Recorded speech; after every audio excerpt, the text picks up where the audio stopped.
Drama between Blake Lively and Justin Baldoni has now escalated into a full-blown legal battle, with both stars suing each other over a tangled web of claims that revolve around their collaboration on the 2024 film It Ends With Us. Lively, known for her roles in Gossip Girl and A Simple Favor, claims that Baldoni, the film's director, tried to destroy her career through a smear campaign after she brought forth allegations of harassment and a hostile work environment against him.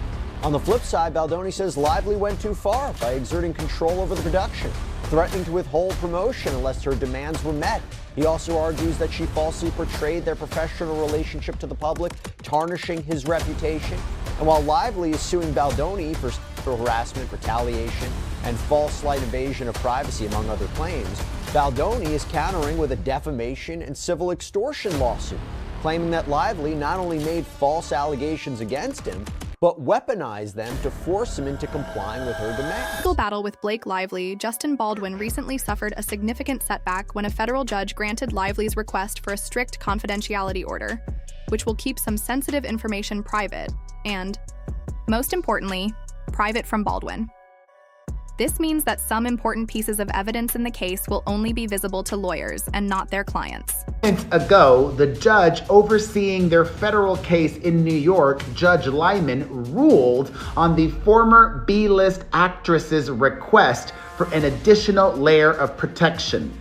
The unliftable Blake was not happy with the standard protective order in the case.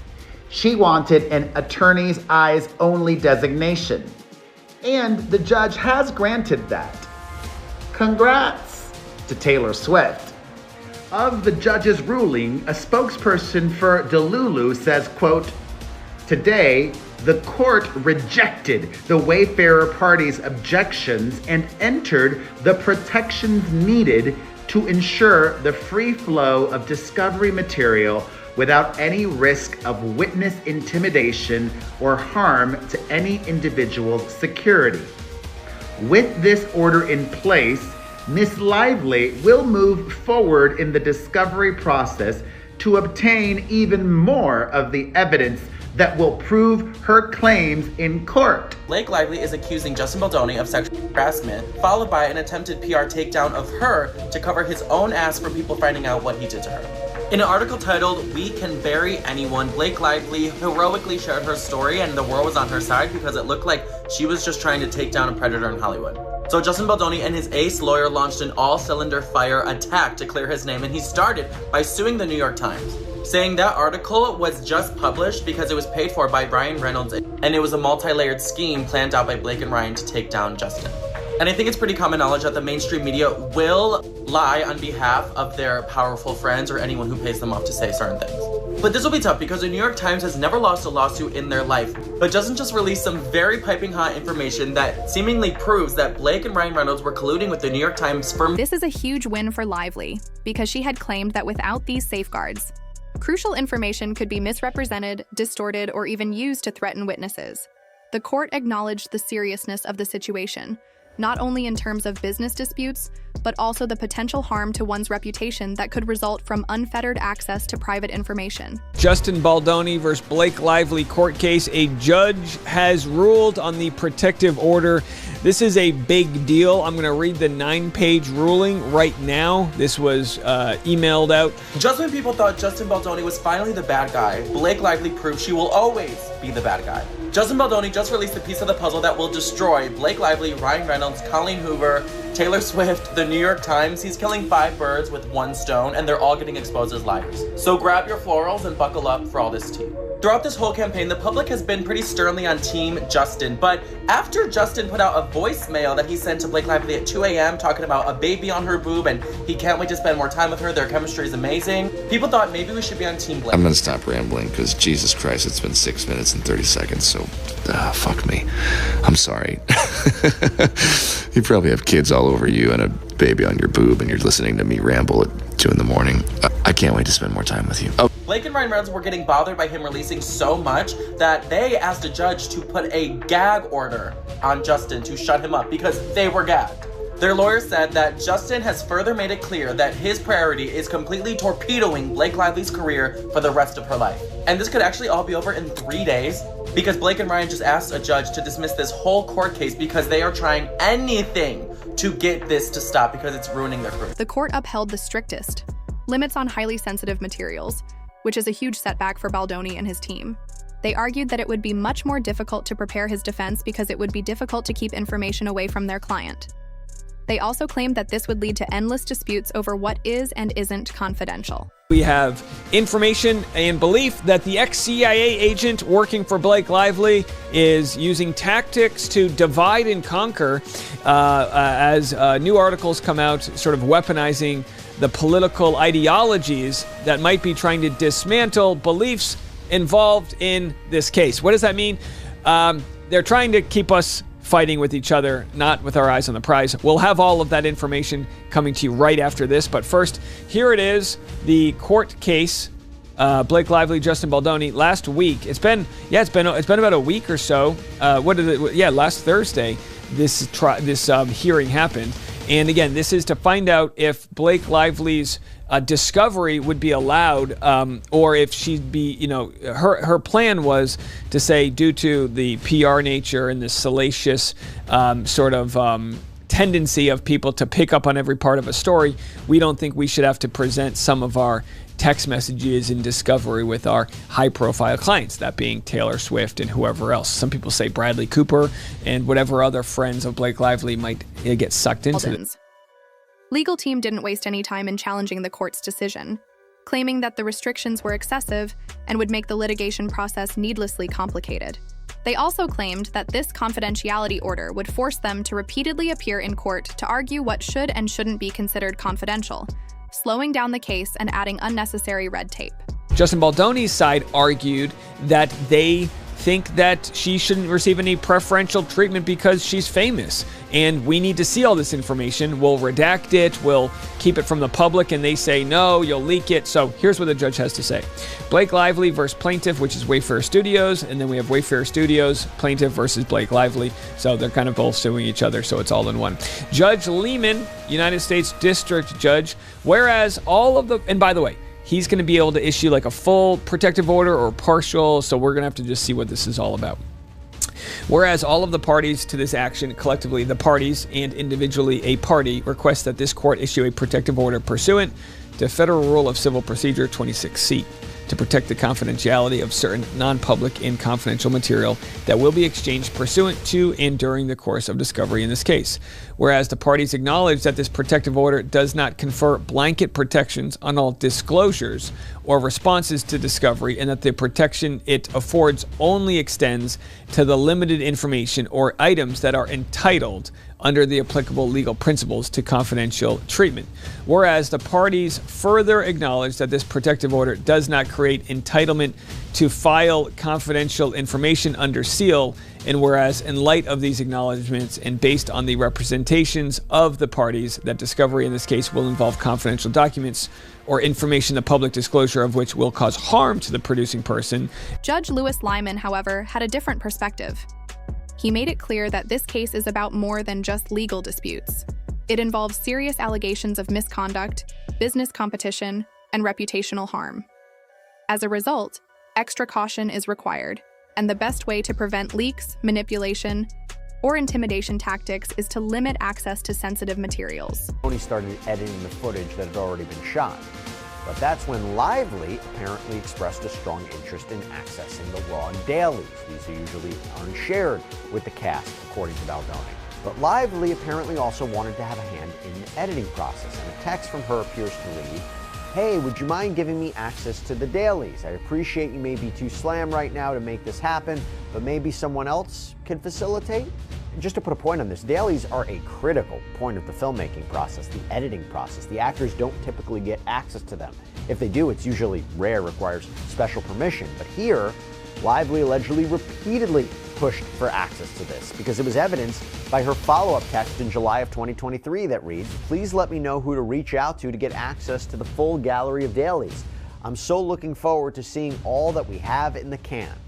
This request allegedly raised some concern among the film's crew. A producer and the CEO of Wayfarer Studios, Jamie Heath, are reportedly shown to be against granting Lively access to the dailies because the messages from the lawsuit reveal their apparent resistance to the idea. There's one that says, "I'd say no, but check her contract first." That's what one producer says. And then a response, supposedly from Heath, says, "It's an absolute no from me as well." This series of texts shows that while Lively seemed to be involved and invested in the production, she was also seen by some crew members as trying to maybe overstep professional boundaries, particularly when it comes to the editing process.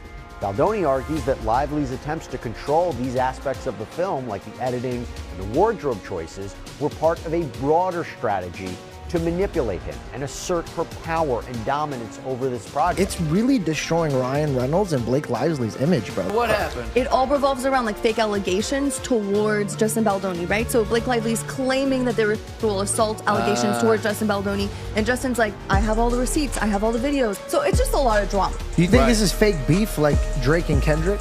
No, because I think that for either one of them, it's just like detrimental to their career. You know what I mean? But it ends with us. I want to make this very clear. Ryan Reynolds, if you get past this clip of us talking about your relationship, just know, I don't care. I still love you, man. Oh, that's I nice. love your movies. I love everything you did. I actually hope things get so complicated and terrible for you guys that you guys break up and then I slide into Blake Lively's. His lawyers fought hard against this restriction, arguing that it puts him at a serious disadvantage. They insisted that a fair trial requires full transparency between legal teams and their clients, but the judge wasn't persuaded. The biggest blow to Baldoni is that he won't have direct access to certain evidence.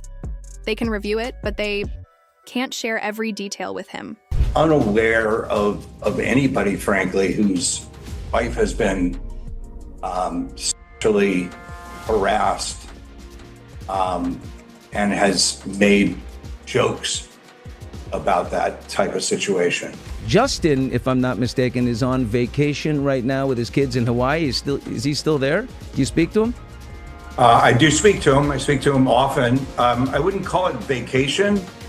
I don't think anybody who's been accused of heinous, arguably what are crimes, is on vacation. I think that he is trying to gather with his family and get some semblance of peace. In a case involving well-known celebrities, the risk of information leaking is enormous. Even if documents don't make it to the press, they could easily circulate through Hollywood's close-knit circles, harming reputations before the trial even starts. This strict confidentiality order is clearly justified by the court's attempt to prevent leaks, particularly in an industry where rumors spread like wildfire. Reveal what really happened. A campaign to tarnish Lively after she alleged that Justin Baldoni, her co-star and director, and Jamie Heath, the producer, had engaged in misconduct while shooting the film. Now, again, keyword there, the alleged smear campaign, but listen to what Megan herself, the author, says. In a legal complaint Lively filed on Friday, private text messages and other documents that we've obtained reveal what really happened. So right there, Chris, that's not an opinion. That's not a maybe. That's not a what. What really happened. Now, is that going to be problematic for them? Oh my, Justin Baldoni's lawyers have now leaked the official footage of her alleged sexual harassment, and I now need this to go to trial. So the story goes, essentially, he says she didn't even read the book before signing on to the project. Then she read the book and kind of became consumed with it and wanted to basically introduce her own lines and wanted to become a part of the project and rework the script. So she submitted to him her ideas for how to rework the script, and apparently he gave her feedback, essentially saying, like, I really love how passionate you are about this project. Maybe we'll take some of these ideas, but like, obviously we're not going to take all these ideas because it's our project. And this was not good for Blake. Balake. She wrote this. This is her text message back to Justin Baldoni. She wrote, "If you ever get around to watching Game of Thrones, you'll appreciate that I'm Khaleesi. And like her, I happen to have a few dragons. For better or worse, but usually for better. Because my dragons also protect those that I fight for. So really, we all benefit from those gorgeous monsters of mine. You will too, I can promise." Little smiley face. I'm so scared. Vibrant. This decision represents a major advancement. Her legal team contended that in the absence of these safeguards, confidential information might be weaponized and either disclosed to the press or used to threaten witnesses. With these safeguards in place, she can now proceed with gathering evidence without worrying about it being twisted against her, according to a spokeswoman for Lively, who commended the judge's ruling for ensuring that the discovery process remains fair and free from outside manipulation. Going and vouching for the story, that's where they made the mistake. If they would have said, Blake alleges that, or according to Blake, blah, blah, blah, this happened, they'd be protected. But they said, and her title is investigative journalist. So she's investigative journalist for the New York Times. So that is implying that she's done an investigation. She's actually looked in this. We can trust her. We can trust the New York Times. They've done their vetting. That's the representation impliedly that's being made. And she's saying, yes, there's a lawsuit by Blake, but we, the New York Times, have looked into it, and this is what really happened. So now they're stating as a fact, not as an opinion, that this happened, and that's how they're going to get into trouble. However, this is a nightmare situation for Boney's defense strategy because he must now rely solely on his legal team to interpret and plan around evidence that he may never see for himself. This puts him in a difficult position, particularly when dealing with serious allegations that could affect his reputation and career. His team has already expressed their frustration by implying that they may contest some aspects of the decision in the future. For those who are not in the Hollywood world, what is wrong with her taking over the film? I've never seen it before in my 30-plus year career in Hollywood. And an executive producer is below a producer in the film world. An executive producer signed up to be an executive producer, and that's it. As the time progressed in this film, she decided that she wanted to be a producer. She started to make edits. She wanted to be part of the editing team. There were people hired, like human beings actually hired to do the editing job, who had done work as editors. She wanted to be part of that team. The next thing you know, she took over the editing. She started making threats that she wouldn't promote the movie, that she wanted to be in control of marketing of the movie, that she would do nothing in terms of promotion unless she was the actual editor. The court rejected Lively's broader request to classify anything likely to cause harm as confidential, arguing that it was too vague. Instead, it narrowed the order to only cover material highly likely to cause significant injury, meaning that while some documents may still be accessible, anything truly damaging will remain sealed. The judge upheld the strictest parts of the confidentiality order. On the Baldoni side, I feel pretty good. I'd feel like, wow, we got almost everything we wanted. I mean, yes, we have, a few things that are attorney's eyes only, but we stopped the Lively attorneys from being able to unilaterally designate anything and everything. And we now have some grounds where we can push back on them if they over-designate things, such as designating highly personal information that is relevant to the... It is understandable that Baldwin is frustrated because in high-stakes cases like this, having complete access to the evidence is essential. His team maintains that this ruling may make it more difficult for him to properly defend himself, arguing that denying him access to important information is unfair and could tip the scales in Lively's favor. However, the court isn't backing down. The judge made it clear that these restrictions aren't about favoring one side over the other. Rather, they're about preventing needless harm outside of the courtroom. He even noted that if this case continues, highly personal and potentially damaging information will unavoidably come to light. Managing such fallout as carefully as possible is the court's responsibility. Hey, wait a minute. Lively filed her complaint. The New York Times did a whole piece on this. They claim it was coordinated, that the complaint and the New York Times piece came out at the same time. And Baldoni, by the way, is suing the New York Times too, saying that they presented a misleading story of what happened. The bottom line is they're saying, look, our clients, their names have been tarnished. We have a right to respond publicly since Blake Lively made this so public. But again, Blake Lively and Ryan Reynolds said this is not the way a lawyer should operate. You should not be presenting this evidence in the public right now. It could inappropriately and materially prejudice a trial. Who's right here? Well, legally, Lively's right. I mean, since this case now is a federal case, lawyers are bound, quite frankly, to avoid at all cost these kinds of public statements, interviews, etc. I think they're going to get their gag, at least on the participants, which would obviously be the lawyers and perhaps Mr. Baldoni. That's not going to stop it. Emissaries, third parties, friends, other colleagues will bring up carry the torch in this regard. But I think they got a really good legal argument on trying to stop it now. The problem is it might just be too late. Baldoni's next course of action is still up in the air. His lawyers are probably already considering ways to contest the order, either by asking for exceptions or by appealing specific parts of the decision. They may contend that certain restricted materials are essential to his defense and ought to be made available to him directly. However, for the time being, the Confidentiality order is in place, and Baldoni will have to handle this case with one hand tied behind his back. Baldoni writes, an unredacted name, so we don't know who this person is, believes that she will then start to edit the movie and tell me which takes to use if she has access to everything. And another text from him reads, also, this is exactly how the writing process started. She asked if it was okay if she could take a pass at some dialogue tweaks on the rooftop scene. Okay, so Baldoni seems to suggest that he heard from someone else that Lively was planning to take control of the editing process. And when Lively allegedly pressed him on her access to the footage, Baldoni appears to respond politely, but he's also firm.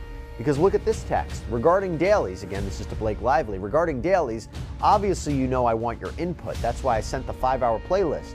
But at this point, it's too early for me to share all the dailies. Once I am physically in the edit and have touched scenes myself, I'd love to share with you.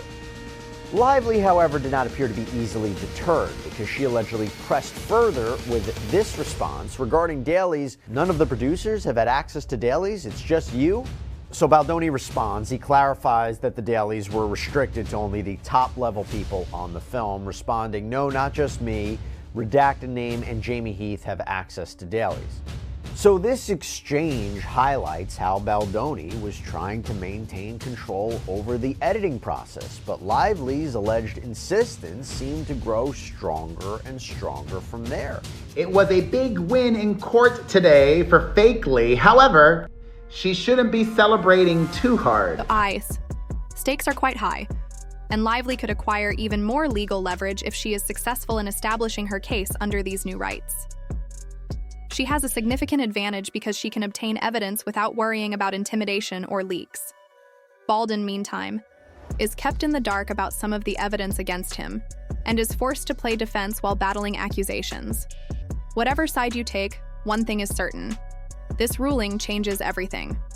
It limits Baldwin's ability to mount a full-throated defense while allowing Lively to proceed with her case without worrying about leaks. This is precisely why Baldoni is so frustrated. Industry insiders are already speculating on what this means for both stars. Some believe this is a calculated move by Lively's legal team to ensure she has the strongest possible case while keeping Baldwin's side scrambling. Others contend that the confidentiality order is necessary, given the nature of the allegations and the potential fallout. I thought we were going to talk about Justin Baldoni and Blake Lively. That's what I thought we were about going this. Every white person in my life trying to tell me about this shit. I'm like, it's interesting. This is I interesting. feel like that. I don't give a about that shit. No, I know you don't give a yet. It's not there yet, but black people are going to start caring soon, but it's not there yet. I know. White guys just started caring this week. She has been trying to tell me this story for at least a month. Bro, I'm telling you. I don't care. You don't care because you don't know what's going on. The second you find out what's going on, it's going to be the only... Ryan Reynolds in it because you know I like Deadpool and shit. Oh, he tried to bring himself in it. Yep. Really? Oh, this is crazy. It's too much. It's so deep. His lawyers have made hints that their legal troubles are only getting started. They anticipate that they will be back in court battling over confidentiality designations and pushing for greater transparency because they believe the restrictions will result in ongoing disputes over what can and cannot be shared, further prolonging the case. However, for the time being, Lively is celebrating a significant victory with the court supporting her request for confidentiality, knowing that the evidence she gathers will be protected. Meanwhile, Baldoni is left furious, trying to figure out how to fight a battle where some of the most crucial weapons have been stolen from him. With tensions running high on both sides, this legal battle is far from done, and it could get even more heated in the future. Even though Baldoni lost this round, he isn't giving up easily. The real question is how much more damage will be done before this fight is over.